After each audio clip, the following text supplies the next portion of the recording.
You've walked through a world of distorted mirrors long enough. Today, you face the one who tells the truth. No more masks, no more illusions. The real you is waiting behind the curtain, and you are finally ready to see. You tell yourself, it's just a reflection. But your body tightens. Something inside you knows. That mirror doesn't lie. It shows what you've buried. The rage you called discipline, the envy you cloaked in morality, the fear you repackaged as ambition, the part of you that got exiled the moment you were told, don't feel that, or that's not who you are. But it is, and it never left. It lives beneath your habits. It speaks in your silence. It votes in your decisions. It chooses your lovers. It sabotages your joy. Carl Jung called it the shadow, the rejected parts of yourself you pretend don't exist. But ignoring the shadow doesn't make it disappear. It makes it stronger, because what you won't look at controls you. This is the paradox. The more you deny what is dark in you, the more it dominates your life. You think you're choosing, but you're reacting. You think you're building, but you're avoiding. You think you're loving, but you're projecting. So let me ask you this. What if the real you isn't who you show the world, but the one you've hidden from it? What if your entire life has been shaped, not by your dreams, but by your shadows? And what happens when that shadow stops asking politely?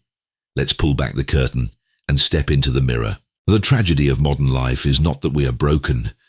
It is that we are unaware of what broke us, and worse, we continue to wear that fracture as our face.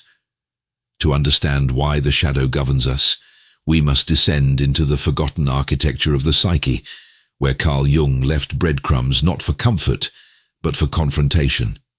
Jung argued that the psyche is not a singular self, but a constellation of opposites, light and dark, noble and depraved, conscious and unconscious. And the shadow? It is everything the conscious ego refuses to accept as part of itself. The root of this rejection begins early. A child throws a tantrum and is punished. A boy cries and is told to man up. A girl expresses rage and is branded too emotional. Slowly, piece by piece, we amputate parts of ourselves to survive, exiling entire emotions, instincts and truths into the dark cellar of the unconscious. But nothing really dies when exiled. It waits. Additionally, it manifests itself in more subtle ways. Your suppressed fury manifests as passive aggressiveness. Your suppressed dread resurfaces as control. Ignoring envy turns into gossip. Your repressed lust becomes judgment. As Jung cautioned, whatever you resist not only persists but grows in size. This is repression. The shadow never goes away. You give it food. Additionally, the ego starts projecting its own darkness onto other people, since it is unable to recognize it. Projection is the psychological process by which we attribute our own unconscious traits to the outside world. You hate the liar because you lie to yourself. You despise arrogance because you hide your own hunger for praise. You loathe weakness because you've never made peace with your own fragility. Nietzsche once said, "Battle not with monsters, lest ye become one." But Jung would have added, "You already are one. You just haven't made its acquaintance." And herein lies the crisis. The very traits we deny are the ones that silently dictate our relationships, our reactions, even our ambitions. We don't build lives. We build defense mechanisms. What we call success is often an elaborate effort to escape what we've refused to confront. Our public virtues become masks. Our values become weapons. Our identities become prisons. And behind them all, the shadow laughs. Not out of malice, but because it knows the truth we've forgotten, that the enemy you fight outside was born inside. And if that's true, what else might the shadow be shaping, right now, without your permission? It's easy to imagine that what we repress stays quiet, that if we do not speak of our rage, our shame, our fear, it vanishes. But the unconscious is not a graveyard. It is a factory, and the shadow you ignore does not rot. It works. In the background of your life, it shapes your decisions, your tastes, your relationships, and your desires. But because it does so in silence, you never trace the origin. You simply feel a pull. You call it instinct. You call it fate. You call it just the way I am. But it's none of those. It's programming, laid down by fear, reinforced by repression, and sharpened by trauma. You lash out at the people who love you most, not because they deserve it, but because they stand closest to the raw wound you pretend isn't there. You pursue power not to build, but to feel safe. You seek success not to thrive, but to prove you're not a failure. You chase love not to connect, but to fill the cavern of self-rejection, and you do it over and over again. A loop, different faces, different goals, same internal war. This is not just psychology, it's neurology. Your brain, when exposed to unresolved trauma, constructs neural pathways that prioritize survival over truth. The shadow becomes a lens, filtering every interaction through defense. You are no longer responding to what is in front of you. You are responding to what you've never dealt with. You don't see people, you see projections. You don't hear words, you hear threats. You don't live in reality, you live in reaction, and society rewards it. Our culture thrives on avoidance. We are sold distractions as solutions, scroll instead of reflect, medicate instead of integrate, signal instead of change. We're told to optimize, not confront. We build curated identities online, endlessly refining a mask while the inner self decays in silence. Jung called this spiritual starvation. The soul, denied its fullness, begins to fragment. Depression, anxiety, chronic dissatisfaction, these are not malfunctions. They are messages, signals from the shadow that something essential has been buried alive. But no one wants to listen, because listening means slowing down. It means taking the elevator down into the dark basement of the mind and facing the stranger living there, the one who looks a lot like you. And yet, if you don't face the shadow, you will continue to mistake your pain for your identity.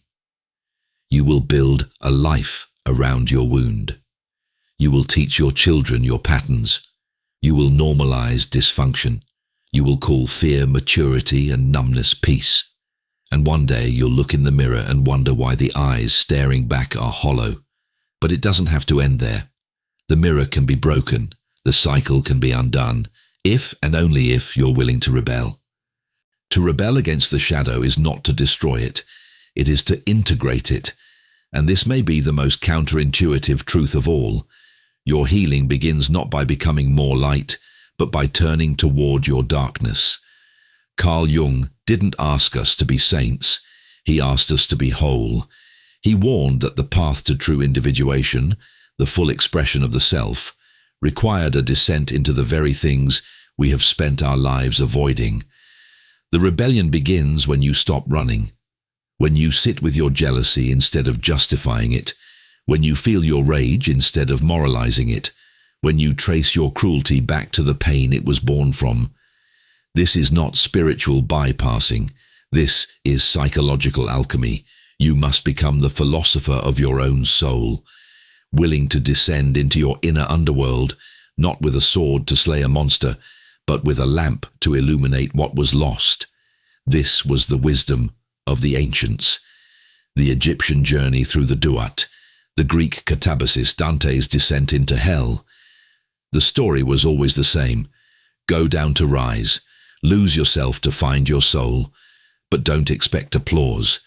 The world will resist your transformation, not because it hates you, but because your awakening threatens its illusions. A healed person becomes unpredictable, uncontrollable. They stop needing approval. They no longer react. They see through manipulation. They stop outsourcing identity. That's why those who walk this path feel lonely at first, because truth is a solitary place, until it becomes a sanctuary. So, how do you rebel practically? You stop blaming. Every judgment you make, turn it inward. Ask, What part of me is this reflecting? You create silence. Not with your phone off, but with your soul alert. Journal, breathe, feel. You seek discomfort, because that's where the shadow lives. Not in the familiar, but in the things you avoid. You admit the ugly things, and you do so without shame. You say, yes, I have envied, I have lied, I have wanted to control, I have been petty, I have been afraid. And then you realize something beautiful. You are not the only one. Every person carries a shadow, but only the few become conscious carriers, those who don't hide their darkness but channel it. They use their rage to fuel justice, their fear of teaching compassion, their desire to ignite creativity. They do not split, they integrate. This is the rebellion, to become so radically whole that nothing can be used against you. And from that place, something begins to shift. The shadow is no longer a threat. It becomes an ally, a mirror, a guide. But one final realization remains, and it changes everything you thought you knew about yourself. At the end of the long, winding descent into your hidden self, after the masks have cracked, after the projections have shattered, after the anger and sorrow have been held without judgment, one realization stands alone, quiet but undeniable. The shadow you feared was never your enemy. It was your soul in disguise. You were never trying to destroy the dark. You were trying to remember your wholeness. The parts of you that were exiled weren't evil. They were misunderstood, mislabeled, shamed by those who couldn't hold them, buried by a world that confuses obedience with goodness, silence with strength, and performance with worth. The part of you that raged wasn't broken. It was trying to protect you. The part of you that lied wasn't corrupt. It was terrified. The part of you that wanted control wasn't power-hungry. It was desperate for safety. The part of you that numbed out wasn't weak. It was overwhelmed. When you finally see this, the war inside ends, not because you win, but because you stop fighting yourself. Carl Jung wrote, "One does not become enlightened by imagining figures of light, but by making the darkness conscious." True transformation is not a process of becoming something new. It is a homecoming, a return to what you were before the world told you who to be. This is the truth so many never reach. You are not just your light. You are not just your shadow. You are the whole sky that holds both. And from that sky you can begin to live, not from defense, not from reaction, not from the need to prove or please, but from presence, from clarity, from truth. You'll speak not to be heard, but to be honest. You'll act not to avoid shame, but to express alignment. You'll love not to be completed, but to reflect the wholeness you've reclaimed. And people will feel it, because nothing is more magnetic than a person who has faced themselves and refused to flinch. They will not understand what changed in you. They will say you are more grounded, more calm, more powerful. But you will know, you met your shadow. You invited it in, and it gave you back your life. Let that be your revolution, not a performance, not a persona, but a liberation. Because once you've made peace with the deepest parts of you, no one can ever use them to control you again. And in that moment, you do not just become free, you become whole.